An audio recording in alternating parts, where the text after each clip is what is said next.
The audience murmured in confused disbelief. Vashkara's tail, which had been swishing with the languid confidence of absolute authority, went completely still. I made a careful note in my files, subject displaying profoundly unexpected behavior. No visible signs of fear, distress, or psychological fracture. Possible chemical enhancement. Possible behavioral conditioning. All. And I began considering this possibility with increasing seriousness. He simply knew something the rest of us did not. The broadcast counter on my slate climbed to 58 systems. Word was spreading faster than any Imperial transmission. Everyone wanted to watch the Empire demonstrate its power. The propaganda machine was operating at maximum capacity. Marcus Chen stood at the center of it all with the quiet ease of a man who had planned a party months in advance and was simply waiting for his guests to realize they were already inside it. Vashkara regained her composure with practiced efficiency. She stepped forward, her claws clicking against the crystalline surface in a deliberate rhythm, and the cameras dutifully split their frames between her formidable presence and the impossibly relaxed human standing opposite her. "You stand before the Galactic Council," she declared, her voice rich with authority. "You stand before the representatives of 47 civilized systems. You stand accused of terrorism, piracy, and armed resistance against the lawful expansion of the Empire. How do you answer these charges?" Marcus nodded along with polite patience, as though she were reciting a particularly tedious grocery list. Sure, lawful." He tilted his head slightly. "That is definitely the word I would use." The sarcasm was so thick you could have used it as hull plating. Several audience members chittered nervously. Humans, the briefings had confidently assured everyone, were a primitive and easily intimidated species. Aggressive, yes, but fundamentally reactive. Manageable. The briefings, as it was becoming rapidly apparent, had missed several crucial data points. Vashkara's eyes narrowed to dangerous slits. "You will answer for your crimes. The universe is watching. Your defiance ends here." Marcus looked directly into the nearest camera. His smile widened by several degrees. "Yeah," he said simply. "They are watching. You got that part exactly right." A cold feeling moved through the amphitheater. Not panic, not yet, but something like the first tremor that precedes an earthquake. A subtle wrongness that everyone sensed but no one could quite name. High Chancellor Thornex materialized at the stage entrance with the deliberate grace of someone who had spent considerable time practicing imposing entrances in private. He was a Thetheran, which meant he resembled, more than anything else, a cloud that had developed illusions of grandeur and stuffed itself into elaborate ceremonial robes. His species communicated partially through color shifts in their vapor-like bodies, and right now he was radiating a confident, golden glow. Ambassador Kalara followed close behind. A Vidian, plant-based, her flowing vine-like appendages trailing in elegant arcs.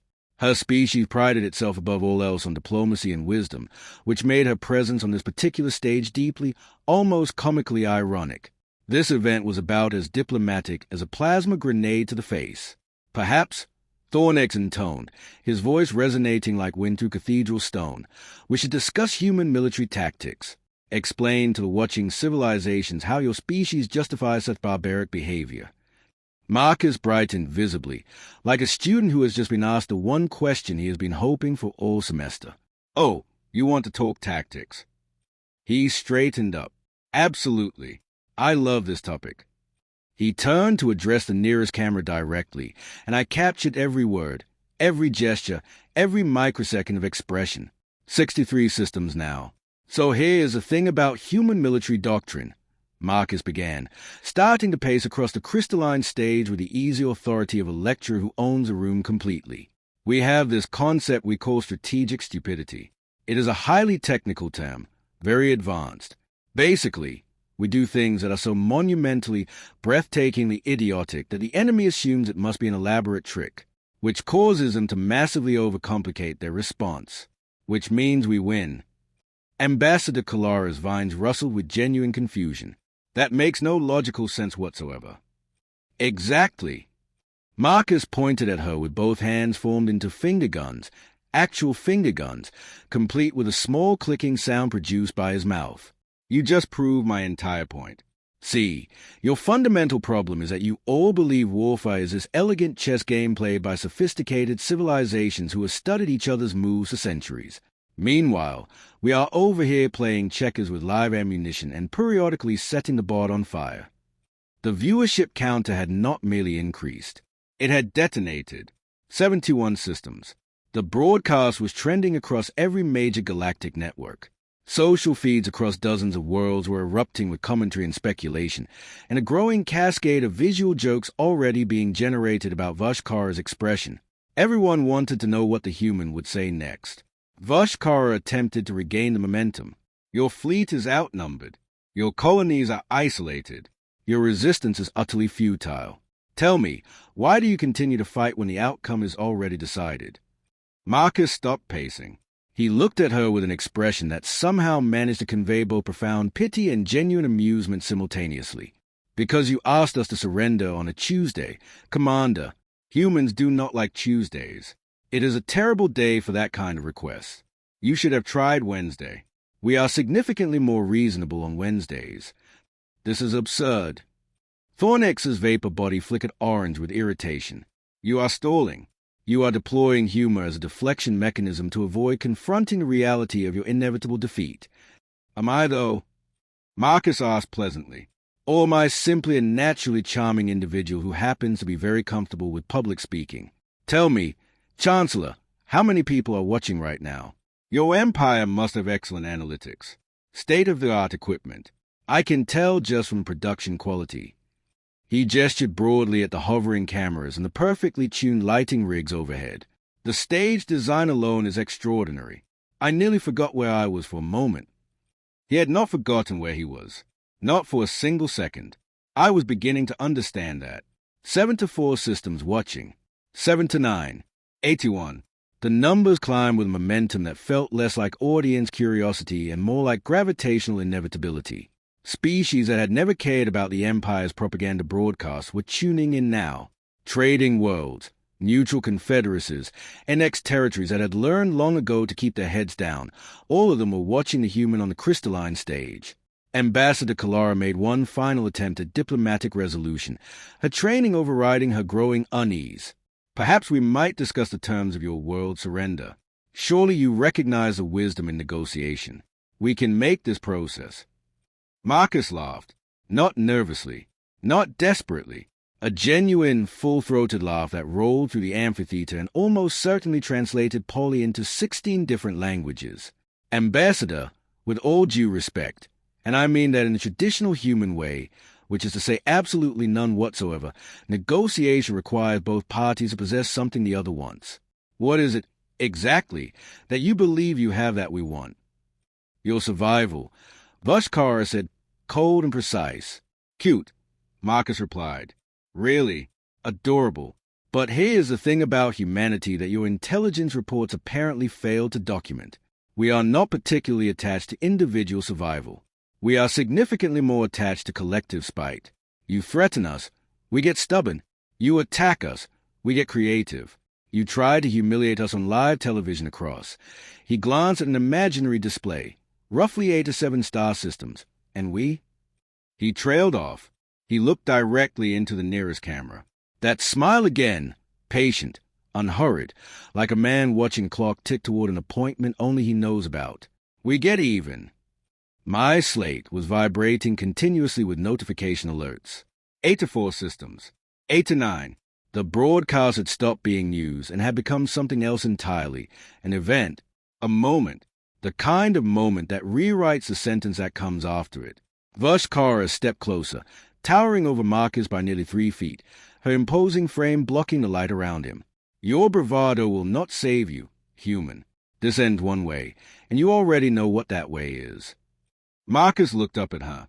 His expression was completely, serenely calm. Commander, he said, his voice dropping to something quiet and certain.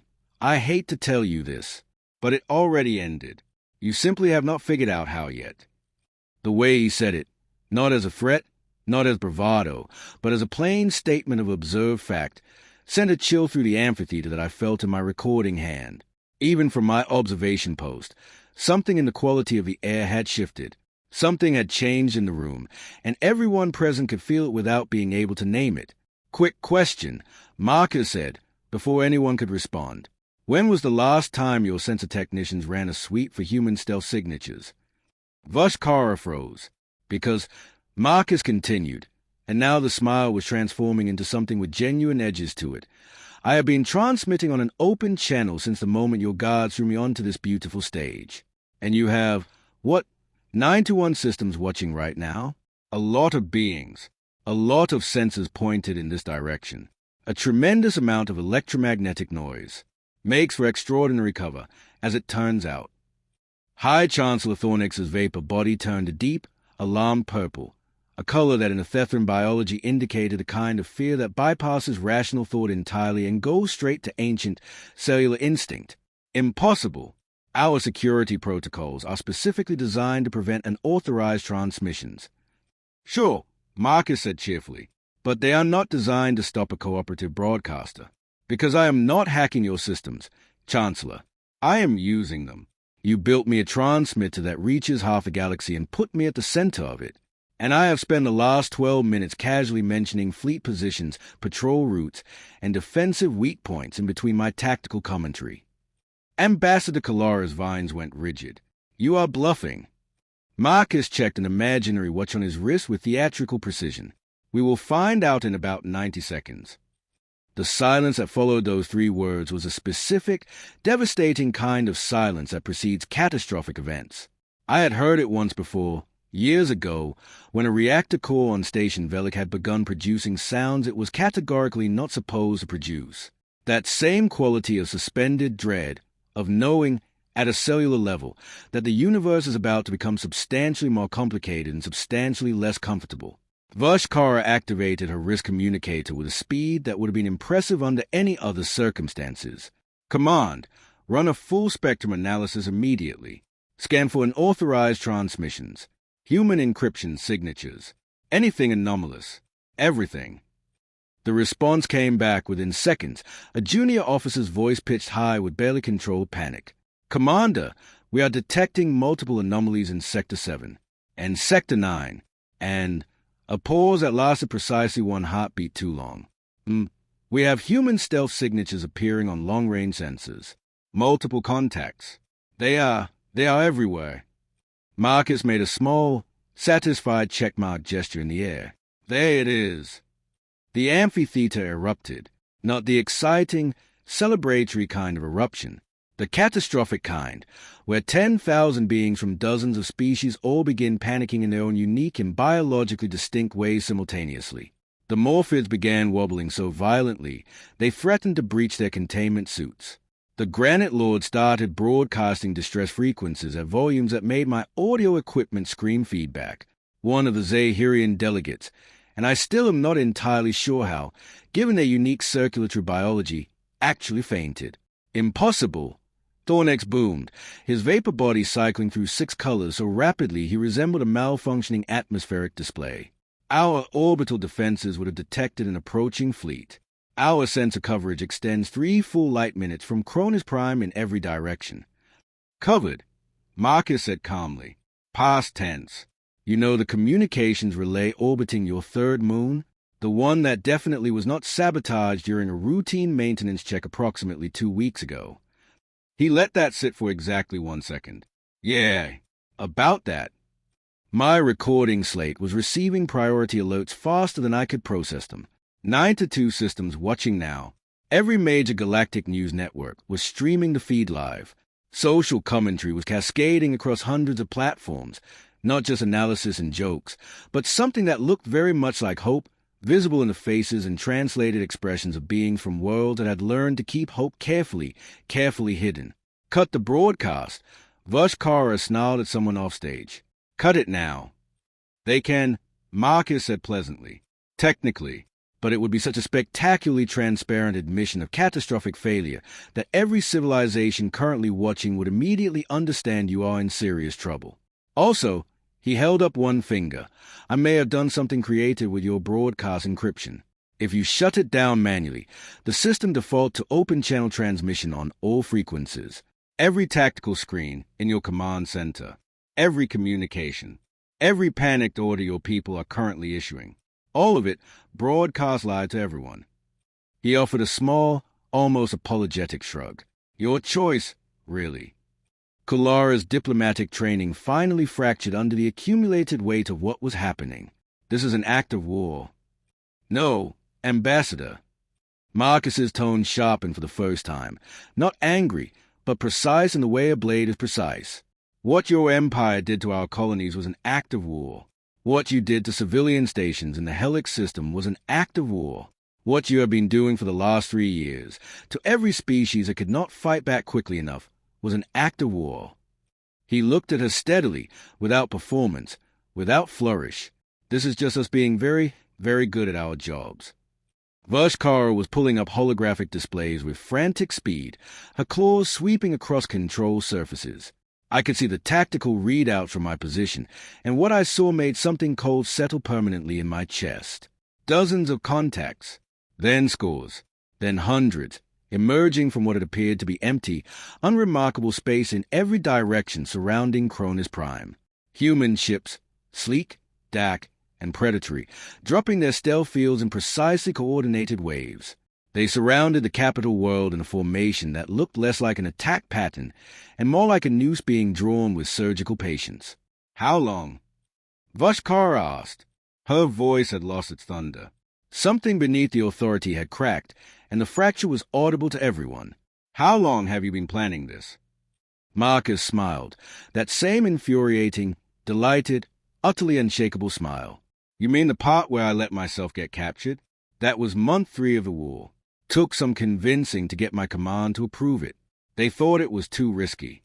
I told them, look, this empire is so obsessed with spectacle and symbolism that they will absolutely put me on galactic television if they catch me. And once I am on galactic television, I am inside the best protected communications hub in the empire, with guards trained to keep people out, not to stop signals from leaving. Thornex's color cycling reached something that had no name in any chromatic register I knew. You allowed yourself to be captured. You endured weeks of imprisonment and interrogation, deliberately. The interrogation was honestly a bit boring, Marcus admitted, with the tone of a man reviewing a mediocre restaurant. Your people kept asking the same questions on rotation. Where are the human fleets? What are your defensive capabilities? When will you surrender? I mostly recited old films from Oath and kept track of how long it took anyone to notice. He paused. Nobody noticed. By the way, your interrogators are not big on classic cinema. The tactical displays painted an unmistakable picture. Human ships held complete orbital superiority above Kronis Prime. They could have fired at any moment. They could have turned the amphitheater, the shipyards, the command centers, the entire capital city into a comprehensive demonstration of what humanity's weapons were capable of. They were not doing any of those things. They were simply sitting there, in perfect formation, weapons hot, overlapping fields of fire covering every escape vector, and waiting.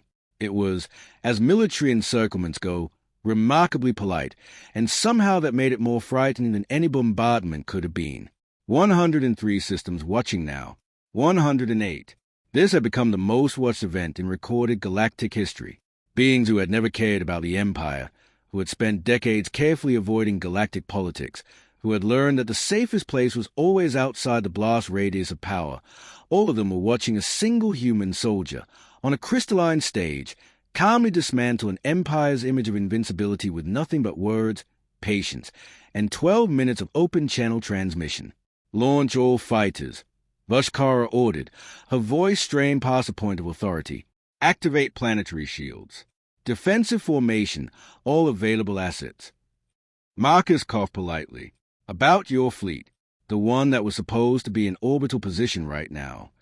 He reviewed his mental notes with the expression of someone consulting a well-organized calendar. I may have mentioned their patrol schedules during my tangent about checker strategy.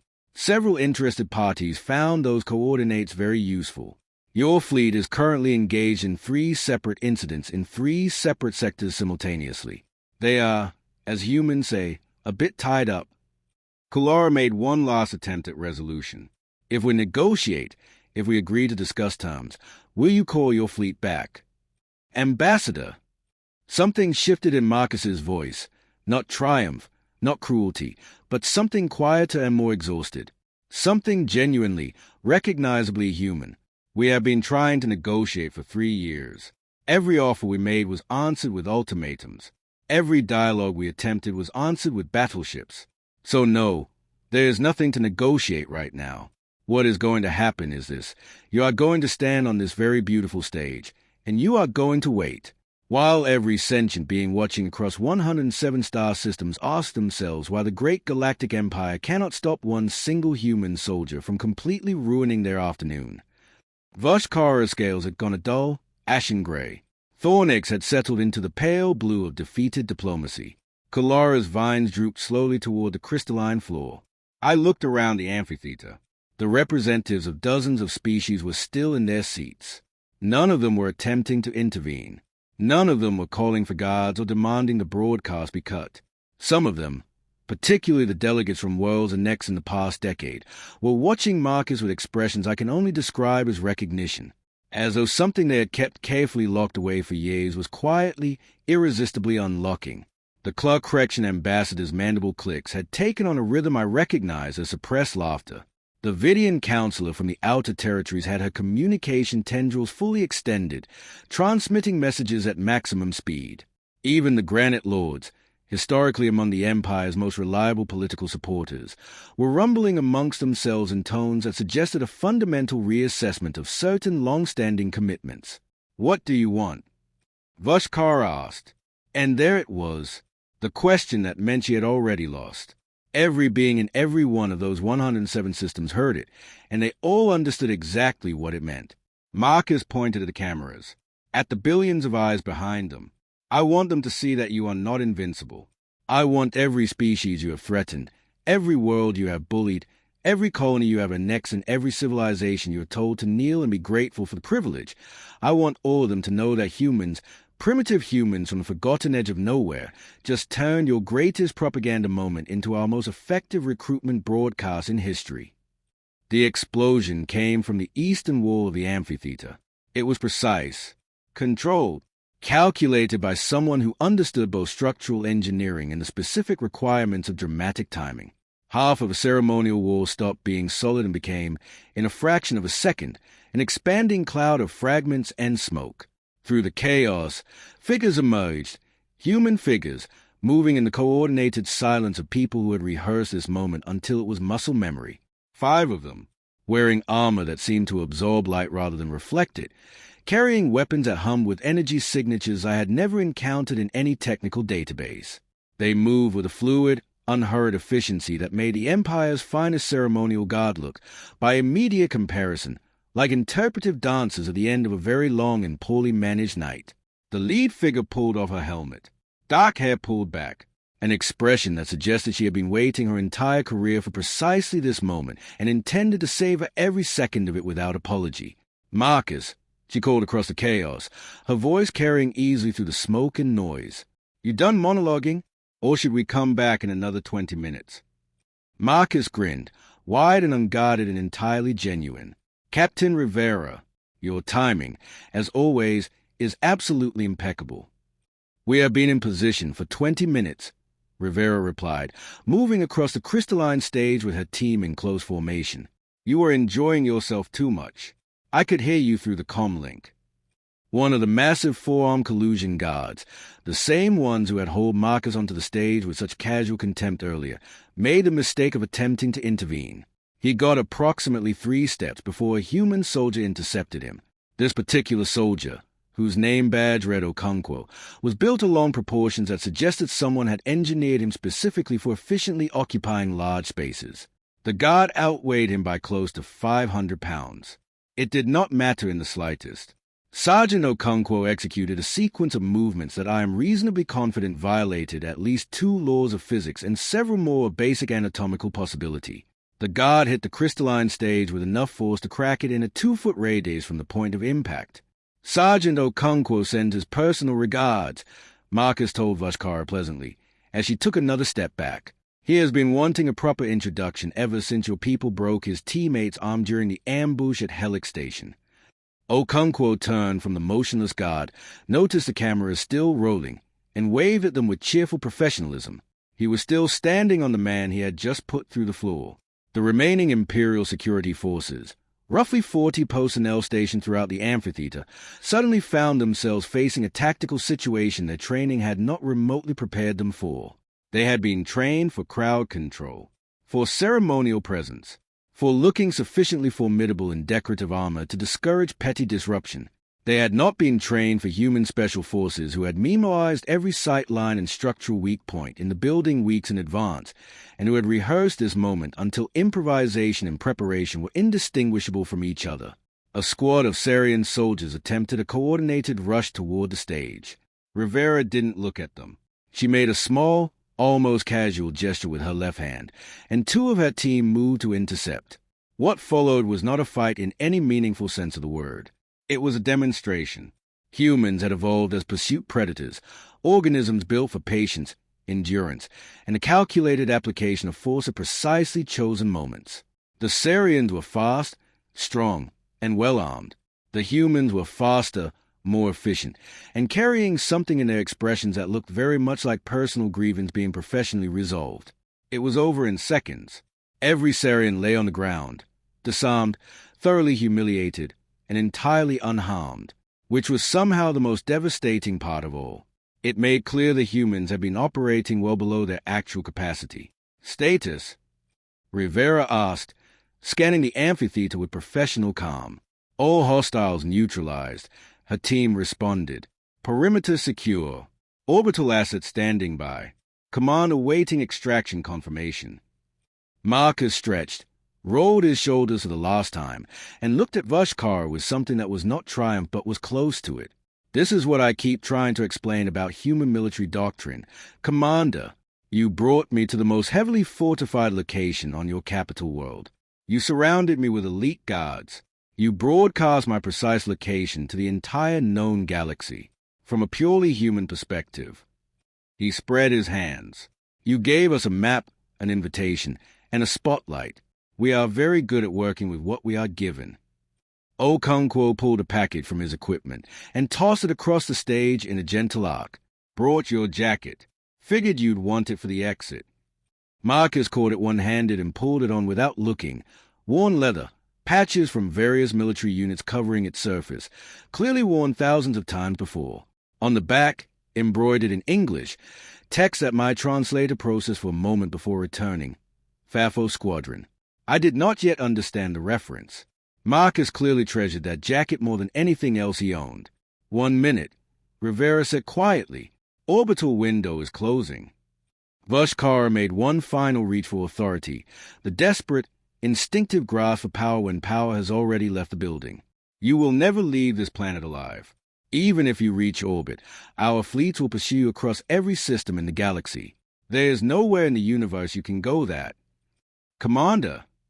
Marcus paused at the edge of the stage. He looked at her, not with cruelty, not with triumph, but with the clear-eyed steadiness of someone delivering an honest and overdue assessment. "Your fleets are scattered across 6 sectors managing crises that materialize the moment your guards threw me onto this stage. Your allies are quietly reconsidering their commitments as we speak. Your subject species are watching this broadcast right now in every annexed world and occupied system, and they are asking themselves why they should continue to be afraid of you." He let that settle for precisely 1 second.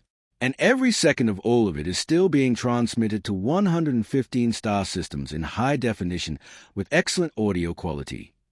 He turned to face the cameras one final time. The amphitheater fell into a silence so complete it felt almost sacred. "To everyone watching, humanity says hello." His voice was calm and clear and carried without effort across the entire arena. "We did not seek this war. We offered trade. We requested dialogue. We attempted negotiation through every available channel for 3 years, and the Empire answered every single attempt with ultimatums and battleships. So we showed you what humans do when that happens." He paused. "We adapt. We improvise. We find the shape of your strength and learn to move through it. We turn your victories into our opportunities, and your greatest certainties into our most unexpected advantages. We are not the biggest species in this galaxy. We are not the oldest, or the most technologically advanced, or the most feared. But we are stubborn beyond any reasonable explanation. We remember everything, and we are remarkably creative when we are angry." The smile returned, quiet, certain, and completely unhurried. And we do all of it with a smile. He held it just long enough for every camera to capture it perfectly.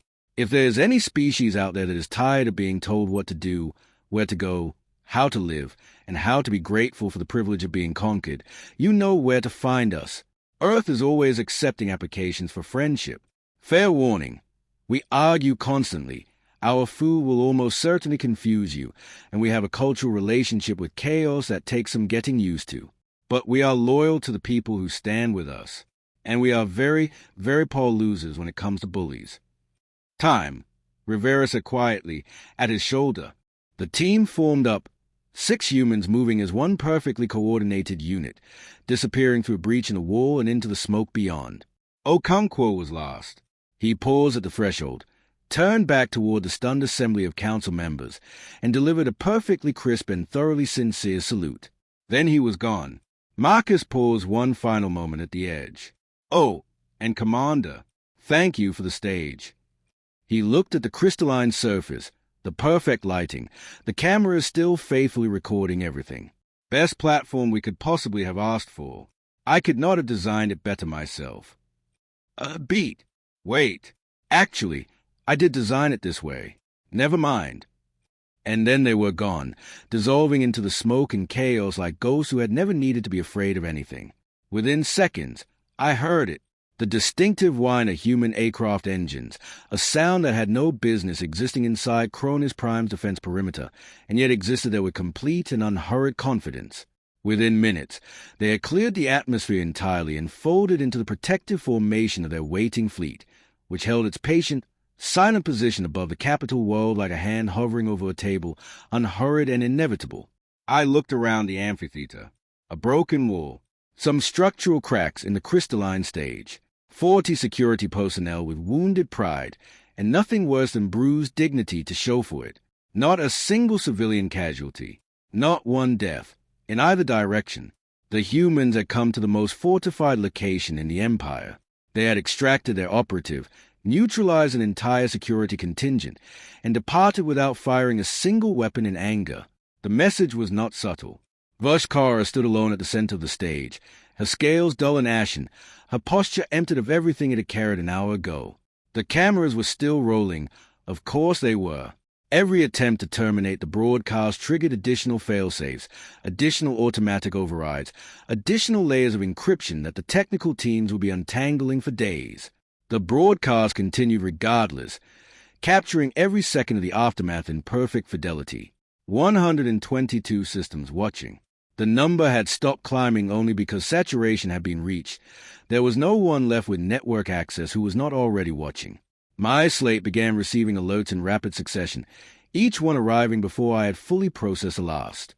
The first, 3 worlds in the Turtis sector, and next 15 years ago, quiet and compliant for over a decade, having learned the particular stillness of occupied people, had jointly declared independence. Their statement was brief and directly quoted Marcus's invitation. They were not requesting human military assistance. They were simply, after 15 years, done being afraid. The second, the Zetherian Confederacy had withdrawn its ambassadors from Kronis Prime, citing concerns about the Empire's capacity for stable governance. Diplomatic language for, we see which way the wind is blowing, and we are not interested in being on the losing side. The third, the Vidian Council had called an emergency session to examine the legal validity of every imperial annexation treaty signed in the past 20 years. Legal language for, there is blood in the water, and we are, by nature and by calling, lawyers. It was cascading. The entire political architecture of the Galactic Empire was fracturing in real time, not because of the human fleet in orbit, not because of the breach in the amphitheater wall, but because the image had shattered. The invincibility, the inevitability, the foundational story the Empire had told about itself for generations, the story that made every occupied world believe resistance was not merely futile but somehow embarrassing. Marcus had not destroyed the Empire's military. He had destroyed the story the Empire told about itself, in front of every audience the Empire had spent decades cultivating. Thornex attempted damage control, his vapor body cycling back toward an unconvincing gold. This was an isolated terrorist action, a cowardly infiltration that demonstrates humanity's barbarism. The Council will respond with overwhelming force. He would not. Everyone watching knew he would not. The humans had demonstrated they could penetrate the Empire's most secure facility, extract their operative, and leave with impunity. Any retaliation would require resources currently deployed across 6 other sectors, political will from allies who were quietly exiting through diplomatic side doors, and a reputation for invincibility that had been publicly, comprehensively, and very permanently destroyed approximately 4 to 5 minutes ago. Ambassador Kalara was already moving toward the diplomatic shuttle terminals with the quiet urgency of someone who has assessed a situation and made a firm decision about which side of history to be standing on when it concludes. I packed my recording equipment with careful, deliberate hands. My fingers were not entirely steady, but my equipment was solid and every file was intact, backed up, distributed across multiple archive nodes before I had even left my seat. I secured my data slate, verified the transmission to the servers, and began making my way through the dissolving crowd toward the exit. Near the amphitheater's main gate, I passed a small cluster of young Sarian officers. They were watching a replay on a portable device, reviewing the operation in silence, studying the tactics, the timing, the impossibly precise coordination of 6 people who had walked into the heart of an empire and walked back out again. One of them noticed me watching. He hesitated for a moment.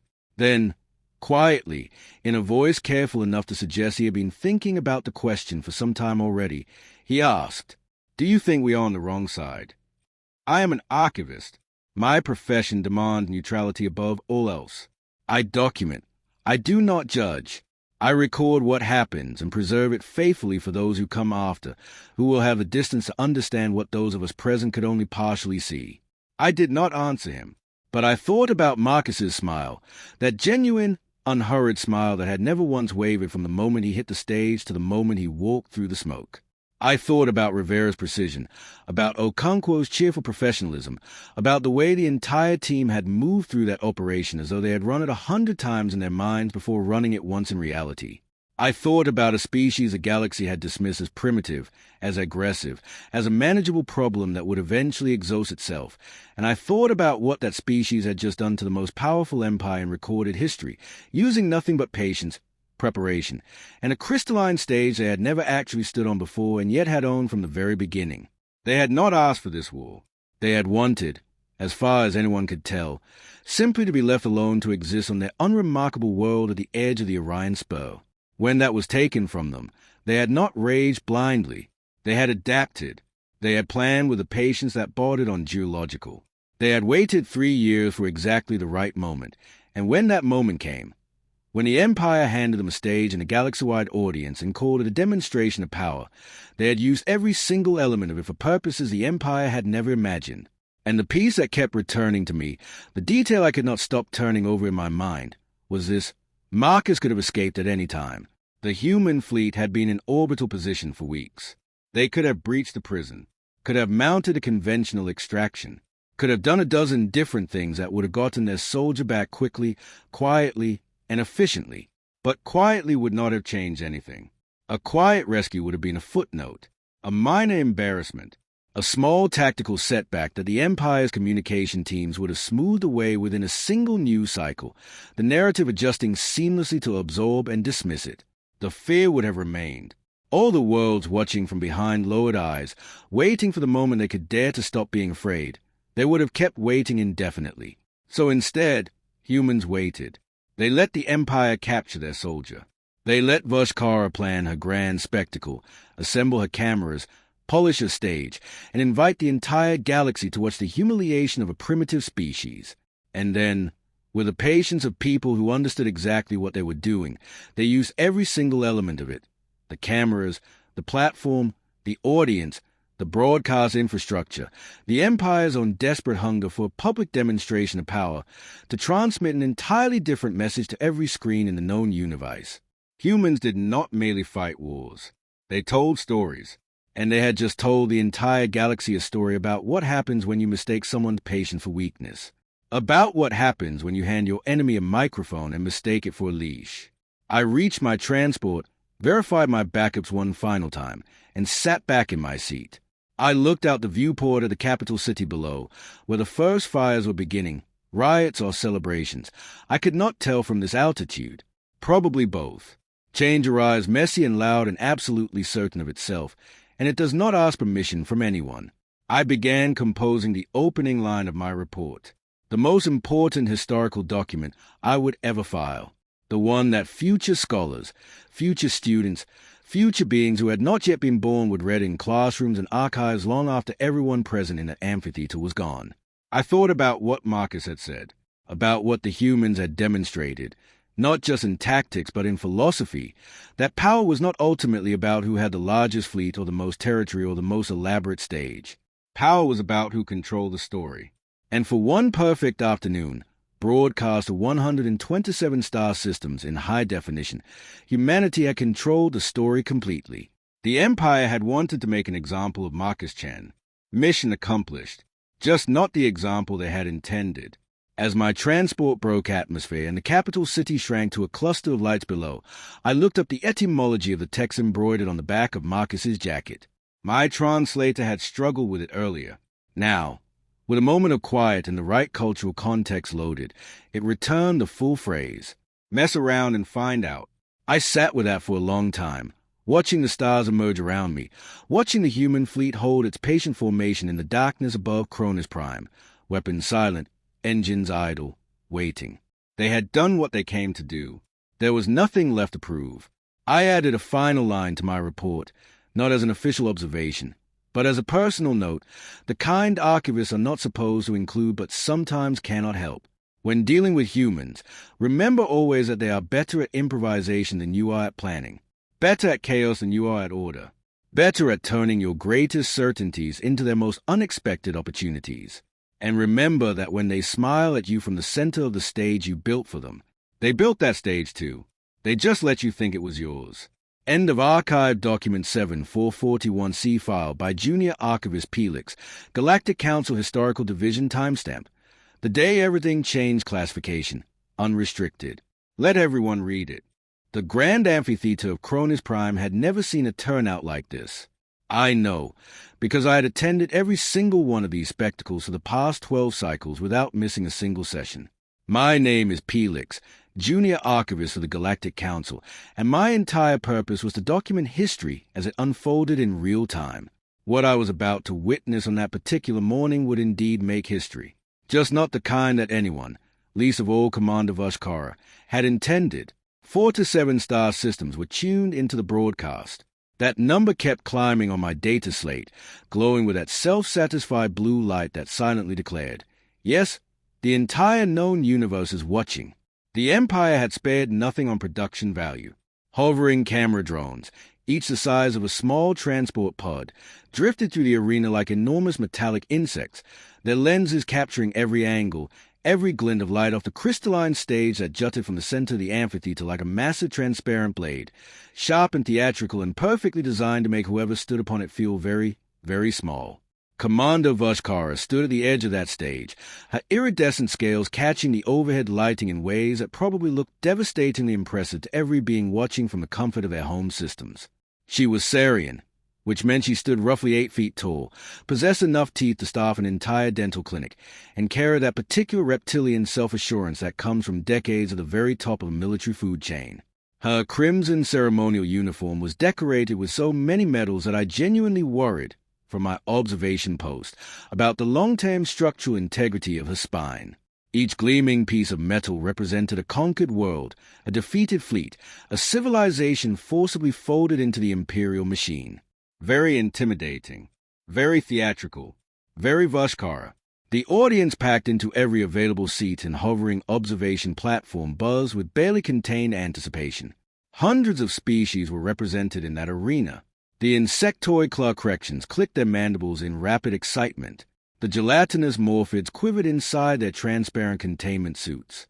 Even the usually stoic granite lords had repositioned themselves for optimal viewing angles, an act of engagement so rare that I noted it twice in my records. Everyone had come for the same reason. Everyone wanted to see the human. Ah, yes, the human. Humanity, that strange, stubborn little species from the forgotten edge of the Orion Spur, had been a persistent thorn in the Empire's side for the better part of 3 solar years. They had refused annexation not once, but 4 times, each refusal delivered with more creative defiance than the last. They had destroyed 2 Imperial fleets. They had disrupted supply lanes, sabotaged communication relays, and generally conducted themselves with the infuriating confidence of a species that didn't seem to understand it was supposed to be losing. The Empire had finally captured one of their soldiers, a man named Marcus Chen, according to my briefing files, and now they were going to make the most spectacular example of him that galactic history had ever recorded. Live, in front of everyone. Because nothing says legitimate authority quite like public humiliation broadcast across half the galaxy. I checked my slate again. 51 systems now, and climbing. The lighting dimmed across the entire amphitheater. Very dramatic. Somewhere in the production booth, someone who truly understood theatrical pacing was earning their salary. A single spotlight pierced the darkness and trained itself on the entry tunnel at the far end of the arena. The crowd fell completely silent, which was remarkable considering there were roughly 10,000 beings present, and at least 40% of them did not technically have mouths. Vashkara raised one clawed hand, her translator amulet amplifying her voice to a resonant thunder that rolled across every tier of seating. "Citizens of the Galactic Empire," she announced, drawing out each syllable as though it were a luxury item. "Today marks a turning point in our glorious campaign. Today, we show the universe what happens to those who defy the natural order. Today, we present to you a specimen of the species that dared to challenge us." She let the pause breathe. The camera zoomed in on her face. Someone in production had genuinely exceptional instincts. Bring out the human. 2 collusion guards emerged from the tunnel. They were not walking so much as holding something between them. Or rather, someone. His feet dragged across the polished floor, leaving faint parallel scuff marks that some unfortunate maintenance worker would need to buff out before the next event. The guards were immense, standing nearly 12 feet tall with 4 arms apiece and exoskeletons capable of deflecting direct plasma fire. Between them, the human looked almost comically small, a crumpled figure in a torn uniform, barely reaching the guard midsections. They threw him onto the crystalline stage without ceremony. He tumbled, rolled once, came to rest directly in the center of the spotlight. 10,000 beings leaned forward as one. I adjusted my recording equipment, ensuring every angle was captured. This was history.